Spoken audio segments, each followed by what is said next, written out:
हाँ फ्रेंड, आज हम स्टार्ट करते हैं कि बीटा गामा फंक्शन ये बहुत इंपॉर्टेंट होता है। ये बेसिकली इंटीग्रेशन में आपको यूज करने में आसानी होगी। दूसरी चीज़ जो मैक्सिमम इंटीग्रेशन होगा उसके मतलब जिसका मान लीजिए 0 to π/2 हो गया, साइन पावर 8x है, इसका इंटीग्रेशन करना हो तो कैसे करेंगे। इसमें बीटा गामा फंक्शन को यूज करके हम इजीली तरीके से कर सकते हैं। इस तरह के क्वेश्चन के डिस्कशन करेंगे। तो सबसे पहले समझेंगे बीटा फंक्शन होता क्या है, गामा फंक्शन क्या होता है, इसके बारे में समझेंगे। चलिए स्टार्ट करते हैं। सबसे पहले देखिए gamma function, we define the gamma function gamma n for n 0 से greater as the gamma n equal to ये है। तो गामा एन का मतलब समझिए, जैसे मान लीजिए गामा 7 है तो इसका मतलब होता है फैक्टोरियल 6 होता है, एक कम होता है, यहाँ ध्यान रखिएगा। तो इसका मतलब होता है 6 5 4 3 2 1 होता है, मतलब मल्टीप्लाई ऐसे होता है। क्लियर है। अगर गामा को लिखना हो तो दूसरा रूप ये समझ सकते हैं, एक कम 6 गामा 6 लिख सकते हैं, मतलब ऐसे लिख सकते हैं। क्लियर है। 6 गामा 6 लिख सकते हैं।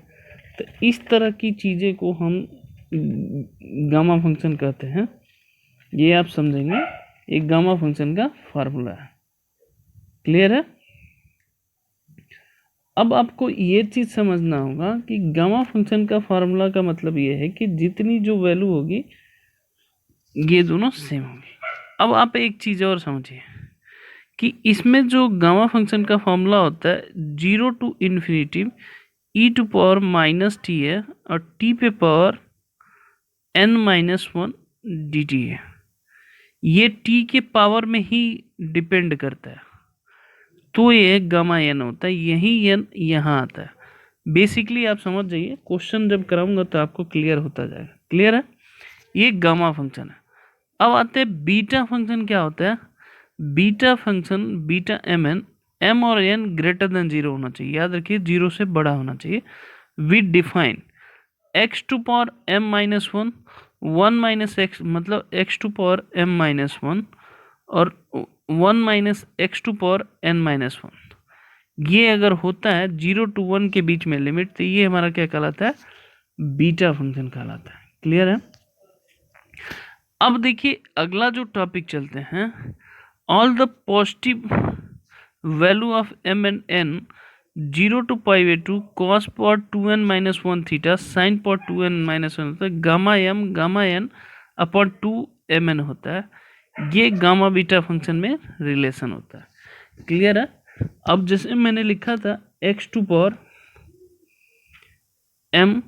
1 - x⁻n था, उसके अनुसार वहाँ था m-1 n-1, तो x equal to sine square theta डालेंगे, उसी को ये जनरलाइज रूप है।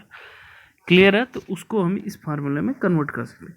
बेसिकली ये फार्मूला या तो ये हो सकता है या तो ये हो सकता है। 0 to π/2 sine power m theta cos power m theta, इसका फार्मूला था गामा m+1/2 गामा n+1/2, यहाँ 2 गामा प्लस, ये इंपॉर्टेंट है हर क्वेश्चन के लिए, लगभग जो पूछे जाते हैं जो इंपॉर्टेंट है। क्लियर है। ये बेसिकली फार्मूला। अब आपको क्वेश्चन बताता हूँ कैसे पूछा जाए। जैसे सपोज करिए एक क्वेश्चन था 0 to π/2 है, साइन पावर 4x है, कॉस स्क्वायर x है। तो आप एक समझेंगे फार्मूला था 0 to π/2 sine power mx plus cos power nx।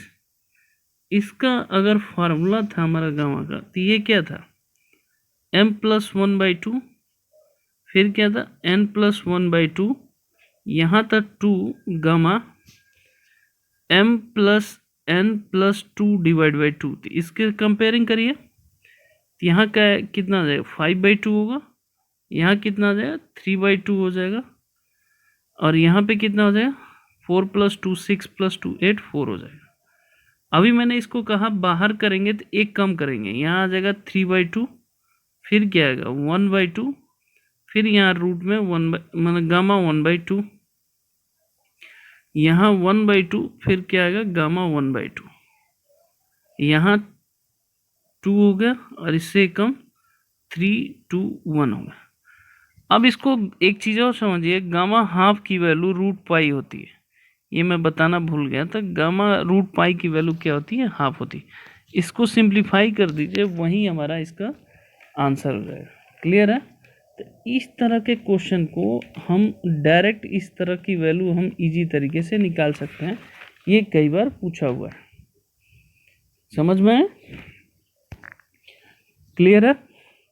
ये डायरेक्ट फॉर्मूला। अब एक चीज़ और देखिए, एक चीज़ और मैं बता दूँ, जैसे गामा माइनस हाफ की जो वैल्यू होती है, आप डायरेक्ट फॉर्मूला रख के सॉल्व कर सकते हैं, चाहे वैसे।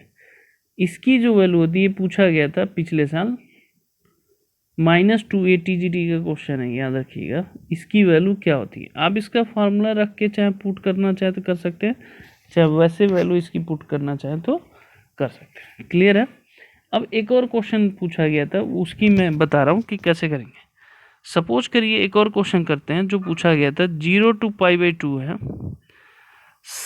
sin पावर 6x है, dx। अब देखिए वही फार्मूला इस पे भी लगाएंगे, 0 to π/2 sin power 6x cos power 0 x dx होगा। अब गामा बीटा फंक्शन से लगाइए, यहाँ आ जाएगा 6 + 1/2, यहाँ आ गया 0 क्योंकि n की वैल्यू 0 + 1/2 हो गया, नीचे कितना हो जाएगा 2, 6 + 0 + 2 / 2 हो जाएगा।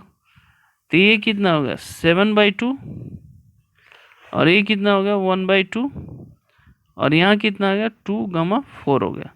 अब 7/2 का मतलब 5/2, एक कम करते जाइए, 3/2 एक कम करिए, 1/2, फिर गामा हाफ आ गया, फिर यहाँ कितना आ गया गामा हाफ आ गया, और नीचे कितना 2 3 2 1 हो गया। अब देखिए 3 से 3 कैंसिल कर लीजिए, अब बाकी मल्टीप्लाई कर दीजिए, तो कितना √π हो जाएगा 5π, क्योंकि √π 5π हो गया, और ये कितना 8 4 जा 32 इज द राइट आंसर। तो इस तरह अगर क्वेश्चन पूछा जाता है तो भी इसको आप इस कन्वर्ट कर सकते हैं इस फार्मूले में, जिसको आप इजी तरीके से कर सकते हैं। समझ में आ गया? कुछ क्वेश्चन इनडायरेक्टली पूछा जाता है, जैसे ये पिछले साल पूछा गया था। अब मैं आपको होमवर्क दे रहा हूँ, आप करके बताना। एक क्वेश्चन और कराते हैं।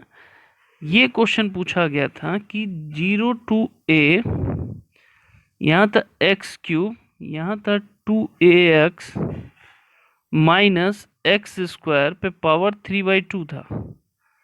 तो सबसे पहले यहाँ देखिए, जब भी इस तरह का सिंप्लीफाई करेंगे तो सबसे पहले, अब यहाँ पे क्वेश्चन है, अब इस चीज़ को सिंप्लीफाई करना है, तो 0 to a, x एक कॉमन ले लीजिए, x कॉमन लेंगे तो 3/2 इसके पास भी आएगा, यहाँ आ जाएगा 2a - x² 3/2 हो गया। अब इसको सिंप्लीफाई कर लीजिए, 0 to a, ये कितना हो जाए x² 9, 3 2 जा 6, 9/2 हो गया, यहाँ कितना हो गया 2a - x² 3/2 हो गया dx। अब करिए x = 2a sin² थीटा हम ले लेना, तो dx = क्या हो जाएगा 4a sin theta cos theta d theta होगा। अब इसमें पुट करिए,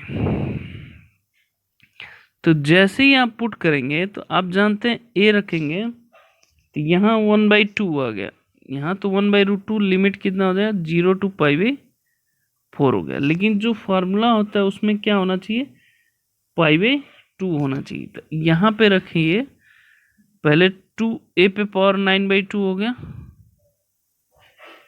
और यहाँ स्क्वायर करेंगे तो sin पावर 9 हो गया, 9 थीटा हो गया। ठीक है, समझ में आ गया 9 थीटा। और 1 - sin² 2a ले लीजिए, यहाँ भी आ जाएगा 2a पे पावर 3/2 इसमें हो जाएगा, और -sin² थीटा cos, तो cos³ थीटा आ गया। अब देखिए यहाँ बेसिक, वहाँ जो फार्मूला होता है वो क्या होता है π/2 होता है, यहाँ पे π/4 है, यहाँ 9 है, यहाँ 3 है, फार्मूला तो एप्लीकेबल हो जाएगा। बट एक ही कंडीशन है, क्या कंडीशन है कि वहाँ पे π/2 होना चाहिए। सबसे पहले पाई बाई 2 होना चाहिए। तो पाई बाई 2 कैसे होगा, जैसे मान लीजिए यहाँ पे साइन 2 थीटा आता, तो एक तो ये प्रॉपर्टी लगा सकते हैं, नहीं तो दूसरी प्रॉपर्टी ये लगा के आप बताइए क्वेश्चन 0 to 2a है f x d x equal to 2 times 0 to a f x d x होता है। तो इस फॉर्मेट में है, इसको इस फॉर्मेट में कन्वर्ट कर लीजिएगा, 1/2 से डिवाइड 1/2 से मल्टीप्लाई, फिर वो फार्मूला आप लगा सकते हैं। तो लगा के आप लोग बताइएगा इसका आंसर कितना आया था, समझ में आया? इस तरह के क्वेश्चन को ऐसे भी घुमा के पूछा जा सकता है। बेसिकली ये आसान था। अब देखिए एक और क्वेश्चन बहुत पॉपुलर है, बहुत पूछा जाता है। जैसे मान लो एक और क्वेश्चन ये है, ये पूछा जाता है 0 to π/2 रूट टेन थीटा या कॉट थीटा भी पूछा जाता है।